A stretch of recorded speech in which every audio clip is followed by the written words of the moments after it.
So we're going to start with our top 5 pre-1970 players that would dominate in today's game. So we'll just kind of go through, give us the reason why. Um, me myself, I backed them with stats because, well, that's what I did. But you all have probably different reasons why you chose. So let's start off with our guest. Let's start with Corey. All right. Do you want me to go through all 5 of mine back to back, or Let's one at a time? Let's just go one at a time because we might have a few that cross each other. Sure. Okay. So Nick, I think I spoke with you and I had told you that maybe some of my picks are going to be not so much players that would be a good fit for this generation, but just who I'd like to see what they would do. Okay.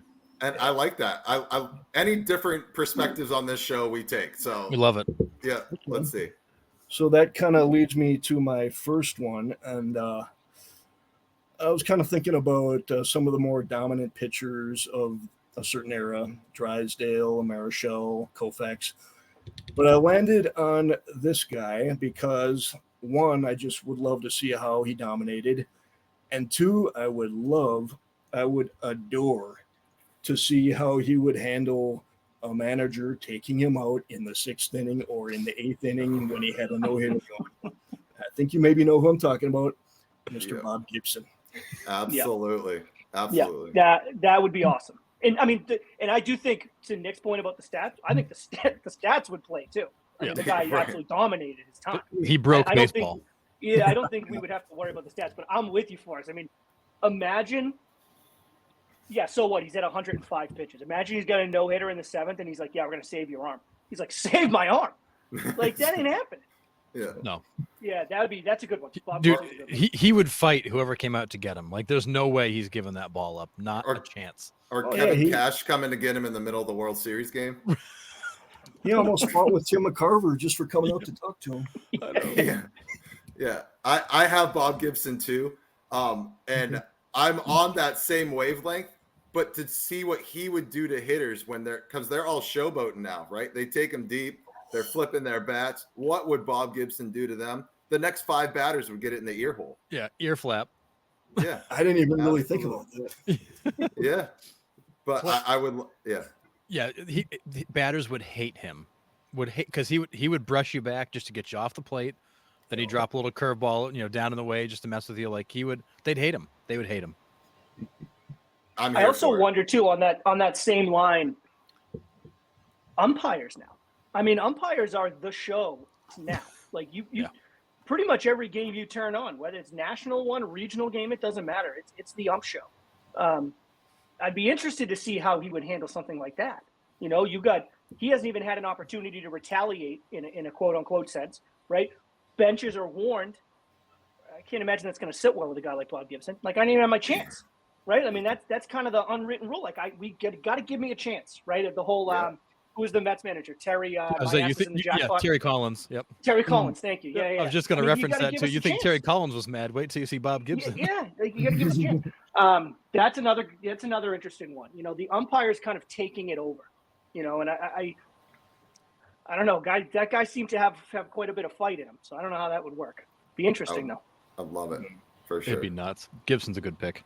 Yeah. All right. Harrison, take one off your list. Sure. So I go to my all-time favorite hitter who I think could hit with his eyes closed in any generation with a broomstick if he had to, and that's Ted Williams. I would love to see his science of hitting, in applied today. Because, I mean, if you look around the league, so many guys have their swing pass, their timing mechanisms, they're all based on what Ted taught in that book. It'd be awesome to see him actually doing it today to prove that like the actual science of hitting works regardless of era, pitcher, anything. Like it works. Yeah. And it's a good one too. He had the science worked out obviously, but you give him more of the technology, you give him more of the information, you give him more of the scouting. Could you imagine Ted Williams with a film room and advanced scouting reports? I mean, forget it. Forget it. Yeah. No, I mean, but and another interesting part too is, I mean, you put a guy like Ted Williams, not a guy like Ted Williams. There is no one like Ted Williams, but you put Ted Williams in today's game, I mean, he's facing probably a lot more specialists, right? Instead of facing a starter 3 or 4 times in a game, he's probably facing the starter twice and having to go through 2 or 3 different relievers throughout the rest of the game. Like the type of advanced scouting, the type of technology, the type of preparation, I have no doubt he would do well.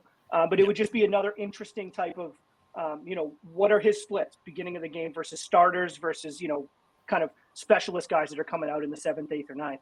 I think would be fascinating to watch because the guy had everything broken down to a science. Yep. Yeah. And speaking of science, and since a lot of these are maybe going to overlap, I'll just mention now my second pick was Ted Williams. And one of the reasons, we talk about scientific hitters, but he took it to another level in a way that some people don't realize. He studied aerodynamics while he was in the military, and when he came back to Fenway, he applied aerodynamics to hitting curveballs. Fascinating. Wild. It's fascinating. Yeah, it is. I mean, it's wild. I've said it before. My favorite Hall of Fame exhibit is the Ted Williams strike zone. He has the balls laid out in every single section and what he believed he would hit. Like, I mean, that's the science. Could you imagine if Ted Williams had the access to an iPad to go back to the dugout and be like, oh, yeah, I need to tweak that a little bit, and then just goes up, hits a 3-run jack next at bat. I mean, it's crazy. The technology today would definitely favor a guy like that. So, And I don't even know if he needed it because he swore up and down that he could see where he hit the ball. He knew where on the ball he hit it. Yeah, that's another one too. I mean, it's to think about on the other end. Like, would it be too much for him? / would he just say, F it, I'm not even using it. Like, I'm just going to Ted Williams it. Right? Like, would he, everyone else on the team is out there in between at bats, particularly the DHs, right?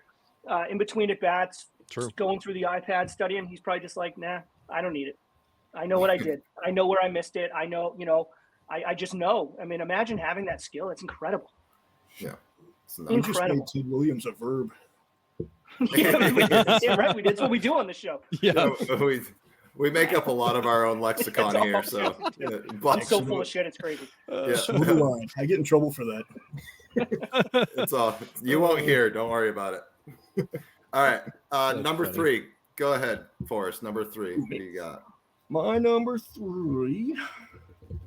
Oh, okay. So I grew up in the 80s and 90s, and back in those days, most middle infielders were not power hitters. I mean, you had Sandberg and you had Ripken, but most of the middle infielders were like Ozzie Smith, Rafael Belliard. Yeah. I'll bring up Rafael Belliard whenever I can. Love it. Got to.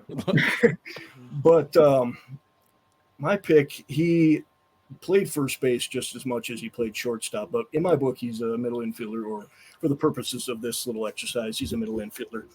I would just like to see how he would, given that everybody in the lineup could reasonably hit 30 home runs now, I would like to see Ernie Banks. Oh yeah. Yeah. I had him. He was also on the Harlem Globetrotters too at one point in his career, which is nuts. I don't know how long Crazy he played, but yeah, that's the thing. The athleticism that he had, like, just Him and absolutely Fergie crazy. Yeah, Fergie Jenkins, Bob Gibson. What were the other two? Satchel Paige, and there was one more. Lou Brock. All made appearances with the Globetrotters. And it's absolutely crushing that man never sniffed the postseason. Like, soul crushing. Oh, I know. It's true. So Wow. that was the one trivia question that really like propelled us. Like, we put it out in August. We had like 500,000 views on it, and he had, what was it, 2,500 something games without a postseason appearance. It was nuts. Sad. It is sad, but yeah. Well, I suppose Ernie Banks was Yastrzemski beat that record. Well, he made the postseason, but they just never won, right? Was Yaz in the that's playoffs? true. Yeah. Yeah. Yeah. Banks is never even in it. Yeah. You're right. Yeah. Yep. Sad. All right, Sean, do you have somebody to add to the list? Yeah, I know he played a little bit into the beginning of the 70s, so I don't know if this would fully qualify. But But I mean, I It look at a does. guy that only guy to win MVP in Yeah. both leagues, Frank Robinson. You know, I mean, a guy that could really step on the ball. You know, I mean, I in today's day and age with power hitters like Forrest said, you know, everybody in a lineup and certainly, you know, hitting 30 home runs. I mean, I'd love to see a guy like this step into a lineup today. I mean, it just, you know, I'll have to look up. Let me see off the top of my head. Not off the top of my head. Let me look it up. I don't have it off the top of my head here. Was he a big strikeout guy? Let's see. No, he had one season. 1965, he had one season with 100 strikeouts. 1956, he had 95, so close. You know, not a big strikeout guy, but 586 career homers. I mean, what led the league in 1966 with 49. You know, I'd like to see a guy like that. I mean, I think particularly when he played, we have two wildly, like American League and National League was different baseball, right? And for him to be able to cross the leagues and still be able to dominate each league, I think it's wildly impressive. Yeah, that's a great one. Good one. Wildly underappreciated, and I think it was such a baller move that the Cincinnati Reds got rid of him because they didn't think he was thought he was too old, and then like you mentioned, the 66 season that he had. Great. Yeah, and that was I believe his first year in Baltimore, wasn't it? When he won MVP. Yeah. Mhm. I mean, they get rid of him, and it's crazy. They think he's I'm too old. Watch this. It was his age 29 season. Hold my beer. It was his age 29 season. I mean, what are we talking about? Too old? I know. It's crazy. Crazy. It is. It's bananas. I am going with a kind of like an easy pick, I think, but Sandy Koufax. And the main reason I went with Koufax was because, you know, Tommy Johns are like oil changes now. We said it a couple weeks ago. If he would have gotten his elbow repaired, he still has another 8-9 years left in him, if not more, probably. Yeah. Just to see the numbers that Koufax would have put up with the availability of Tommy John surgery now, I think is why I ended up putting him on this list, because I would love to see him with a full career.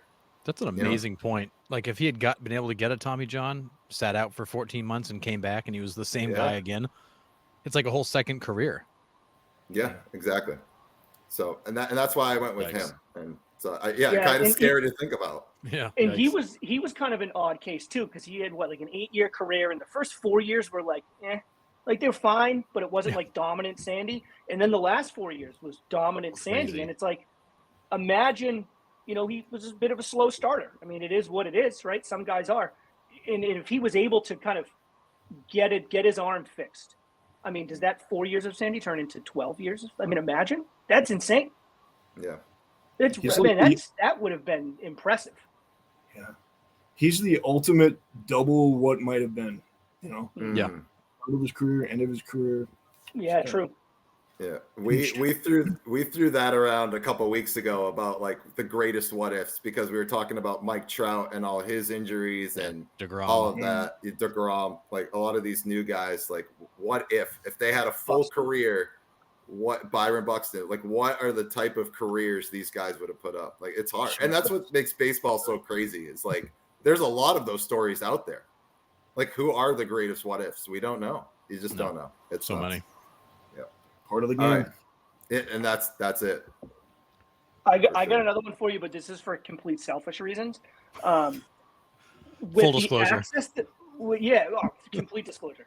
But with access to be able to watch literally like with MLB TV, right? Like outside of the home market games you're blacked out, like you could pretty much watch every game. Unless you're Nick. I would love to see, unless you're Nick, right? He's blacked out of everything. I would love to see, be able to just hop around and just watch Brooks Robinson play defense.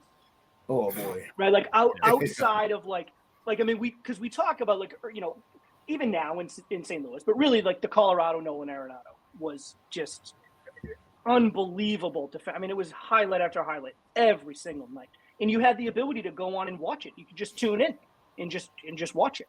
I would love to be able to do that now, because you see some clips, but obviously I wasn't around. I didn't get to see him at all. You just see the highlights. I would love the opportunity during a baseball season just tune in every night and just watch this guy go to work at their base. Yeah, absolutely. Awesome. Yeah. I wanted to pick Brooks Robinson because I'm a defense guy at Oh, heart. me too. I love it. right. I love the pick. Forrest, do you have anybody else on your list? I got two more. All right, let's hear 'em. The next one, can't believe nobody's mentioned him, but you probably will. And for the simple, really simple, I don't have a lot to say about other than just the ultimate 5-tool player and someone you'd be crazy to not want to go back and see, Willie Mays. Next boy. Yeah. Next boy. Yeah, absolutely. That was probably Oh, Nick. That was probably the next guy for Nick. he was boy. coming. My notes, Just- Willie Mays. Well, duh. Those are my notes. That's all you need. Yeah, I Yeah. mean, like We've all absolutely. learned on this show. We don't say Willie Mays. We let Nick say it. You're That right. Usually- exactly. That makes Nick Yeah. happy. Oh, I'm sorry. No, it's all Sorry, good. buddy.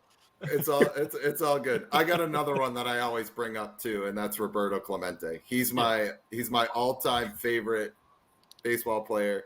I've read so many biographies and stories on him, and my favorite story to tell, I say it a lot, is Mazeroski not wanting to catch his cutoffs because the ball's sizzling through the air as it's coming back into the infield.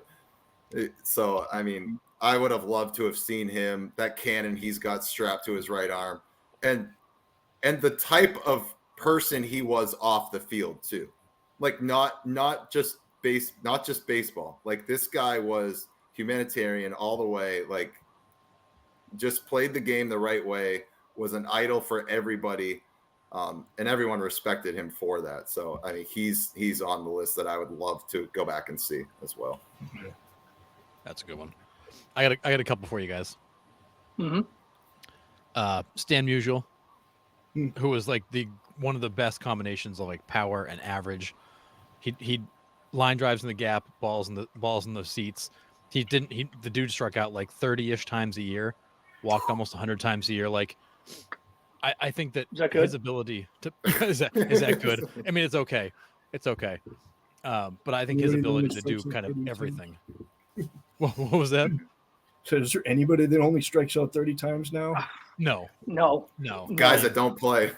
I mean, A month, literally, maybe. 30 times a month, maybe. his strikeouts from 46, he struck out 31, 24, 34, 38, 36, 40, 29, 32. Like, then he's walking almost 100 times every year. Like, it's Crazy. it's absurd what he did, and the Yeah. combination of power and average and gap power and just it's crazy freak when it came to hitting. And I think that he's the kind of guy that would just like a Ted Williams. You give him, better equipment, advanced scouting reports, and a film room, he'd probably be even better. Always been a huge fan of Stan. And then my other one for you guys, I think who would wear pitchers out is Ty Cobb. Like crazy high. Back, going way back. Oh yeah, crazy high contact. Like you think of like a Luis Ariz, he was like that times 10. Like crazy high contact. He would wear pitchers out. He'd frustrate them. He'd put the ball in play almost all the time, and then he'd run like hell. And then just kind of like Ricky, once he gets on base, he's going, and he would just wreak havoc. And as Sean always says, I love chaos. I'm here for the chaos. He would cause chaos. Yeah. He would cause chaos because he would wear I don't know pitchers if out, his get on base personal and run. views would allow it. I don't know if his personal views Well- would allow him to play in today's game, but yeah, it's a good what if. Well, people say he wouldn't be able to hit today's pitching, but what if he grew up with today's training methods and Right. Right. vitamins and minerals that we have now? I don't know if I buy that though. About any play, like if I you don't can know hit if a I do either. baseball, you can. Yeah. If you can hit a baseball, you can hit a baseball. Like I recognize that the pitching has grown obviously and gotten better, right? But to your point, like so has the process of hitting. Like growing up in today, so has the advanced scouting that we've mentioned, the technology, just getting up and facing these talented pitchers day in and day out rather than facing the best pitcher once a month. You're facing dominant pitchers essentially night in and night out. So it's like you're getting more exposure to them. You're getting more experience against them. I don't think I buy that.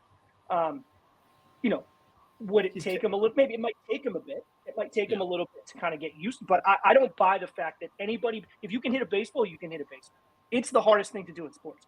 Whether you did it in the 1930s, you're doing it in the 2010s, 2020s. Like if you can hit a baseball, you can hit a baseball. Yeah. Do Do you buy the notion that nobody threw over 90 miles an hour back then? Not that nobody did. No, Yeah, no. Do I think everybody coming out of a bull? Not, they didn't really have it like extended bullpen. there was no either, but, like, bullpen. but do I think every pitcher did? No. But do I think nobody did either? No. I think that's a crock. I think that's an absolute crock. I don't know. Can Mason Miller throw a sock 100 miles an hour? I don't know if a sock can really get up to 100 miles an hour. Is that a thing? Is that what they're saying?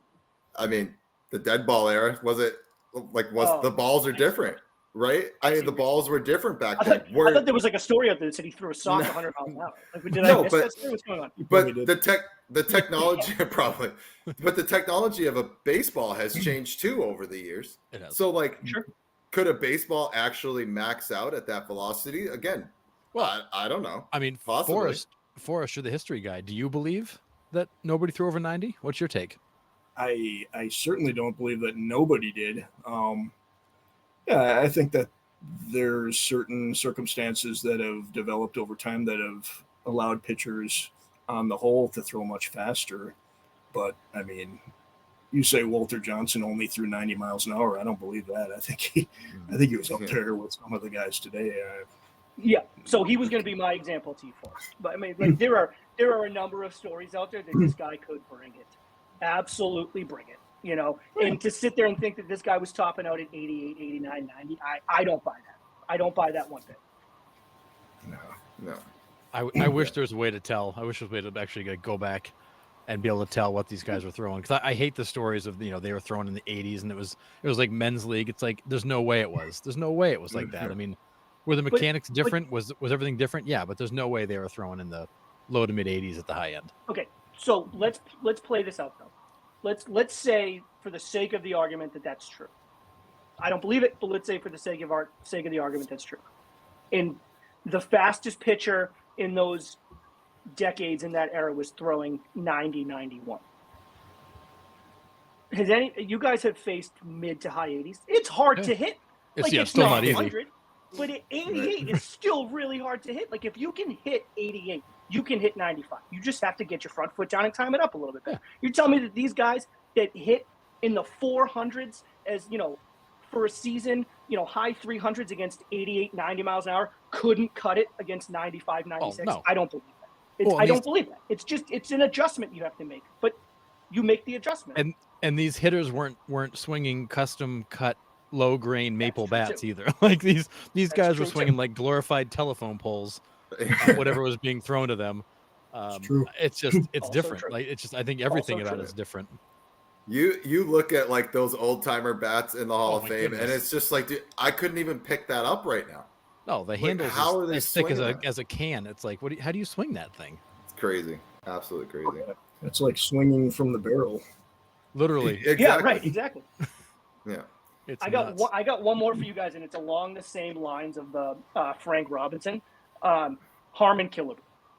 Oh, yeah. Harmon Killebrew, all of those home runs, all of the home runs that he hit. We got a Twins guy here. The 70s. So he played 54. I just pulled his stats up here. He played 54 through 1975. So career 573 home runs, right? But let's take out 70 through 75.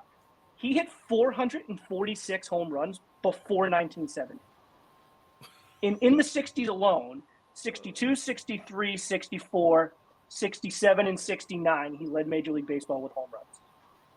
Like, I would just again, we talk about today's day and age when it's just like, chicks dig the long ball. I would love to see a guy like this be put in the middle of a lineup where just guys are constantly on base and just watch him go to work. Yeah. He hit some bomb home runs. Yeah. I used to love watching the old home run derby that he was in because he would just absolutely demolish some pitches. Whew. Yeah. I miss the old home run derby show. That was great. Yeah. That's why they call him the killer, sir. Yeah, that's right. Did you have one more on your list?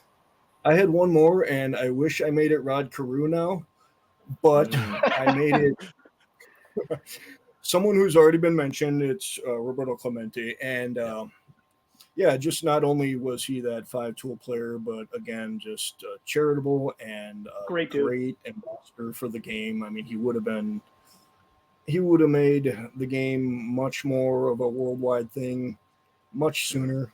I mean, I'm not exactly sure about the development around the world. You know, I don't have the statistics on that, but I really think he would have been a great ambassador for it. And you know, not that we don't have players like that now, but we need more of it. Mhm. Agree. Fully He agree. was like above and beyond anybody that had ever done anything like that. Like his humanitarian aid. I mean, the poor guy died on a humanitarian mission. Like that was to him more Mhm. important than baseball. Like he had to be out there and making a difference. Yeah. Yeah. So, hey, and this is our show, so go ahead and put Rod Carew on the list if you want to. Yeah, for us. you can have a 6. You can take my 5th slot and have Rod Carew. 'Cause Rod Carew, he was on, I was on the fence he's with him. better than Luis Arias. I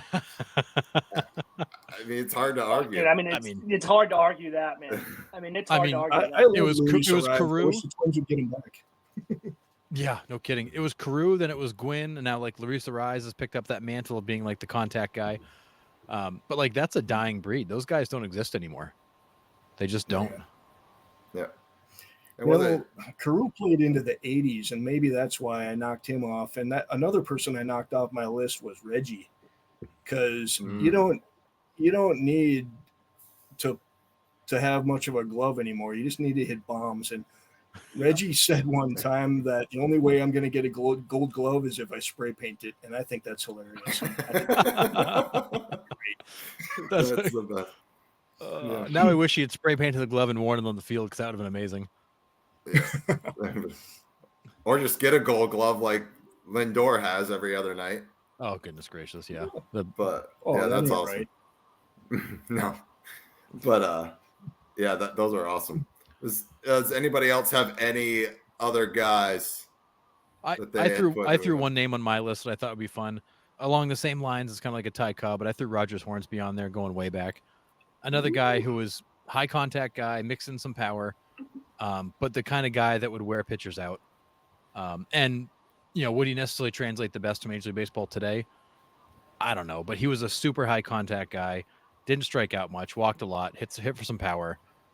You know, I think he's the kind of guy that would slot in somewhere nicely as like a number 2 hitter in somebody's lineup today, and probably be very productive, and would also benefit from the fact that he'd have all the stuff he didn't have back in the 1920s. Yeah, that's a great one. Nice. Yeah, that was fun. Thanks for doing that with us. That was pretty awesome.